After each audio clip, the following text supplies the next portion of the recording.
We're now joined by former Air Force Assistant Vice Chief of Staff, retired Lieutenant General Richard Newton. Thank you. Good to see you again. You know, eliminating this vaccine mandate, is it crucial to the recruitment and retention of soldiers? Well, good morning, Adrienne. Actually, let's step up just a little bit. I think it's crucial to making sure that we are organized, trained, and equipped to fight and win our nation's wars. And our military leaders have advised the president and as they offer their best military advice, is to make sure that our soldiers, sailors, Marines, airmen, and our guardians and our Space Force now are vaccinated so they can go out and indeed fight and win our nation's wars. It does have an impact on recruiting. It does have an impact to some degree on retention, but almost 99% of our active duty force and in the 90s percentiles of our Guard and Reserve have received the vaccine. There are dozens of vaccines beyond just the COVID vaccine that we ask our men and women to take so they can deploy and serve our country and be in the best possible position to do so. Several vaccines are already required for service members, you know, hepatitis, diphtheria, flu, and a host of others, depending upon where someone is stationed. We know freedom of choice is a huge debate and still is across the nation. For the military, what's the stumbling block with this specific vaccine? Well, there are some, obviously there's issues within our culture. There's issues within the public service. There's issues, obviously, we saw from a domestic political standpoint. But our military, men and women are all volunteers and they serve. They sign they have an oath to support and defend the Constitution of the United States, that they, in the enlistment oath, they will obey the orders, the lawful orders of the officers appointed over them and also the Uniform Code of Military Justice and the regulations.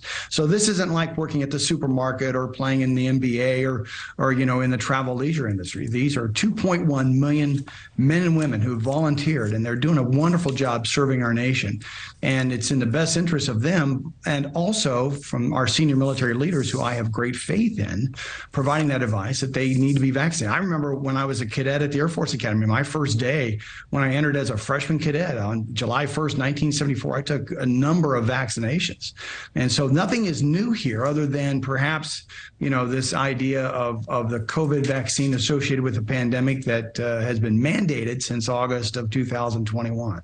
I think we need to stand by our military leaders, and I believe our men and women in very large numbers, a high propensity, have done so. Well, you mentioned August 2021. The Pentagon and the White House have come out against this compromised defense policy. They want to not repeal the COVID vaccine mandate. But even some Democrats are now at least open to discussing it. House Armed Services Chair Adam Smith saying he was, quote, a very strong supporter of the vaccine mandate when we did it. But he told Politico, does it make sense to have that same policy from 2021 moving into 2023? What is your response? Well, our current military leaders believe so. There's still a threat out there of COVID. There's other strains of COVID. My son-in-law is an Air Force Special Operations major, and he's deployed in combat 7 times in the most difficult places in the world. And again, in order for him and others to be able to deploy and be effective downrange, the health of the force is very important. And if you do not take the vaccine, you're taking one person out of the line. You got to fill that in with someone else who is going to take the vaccine and so forth. I think for good order, discipline in the military, my response to our political leaders would be, let's listen to our senior military leaders. We still are in a pandemic world. It's not just what's happening here in the United States, but it's a global pandemic, and therefore they need to be fully armed with this vaccine, in my opinion and the opinion of many others, in order to be able to sustain the fight. Lieutenant General Richard Newton, thank you for being with us. Good morning. We have break. Thank you for watching. Go to newsnationnow.com to find News Nation on your television provider. And don't forget to click the red subscribe button below to get more of News Nation's fact-driven, unbiased coverage.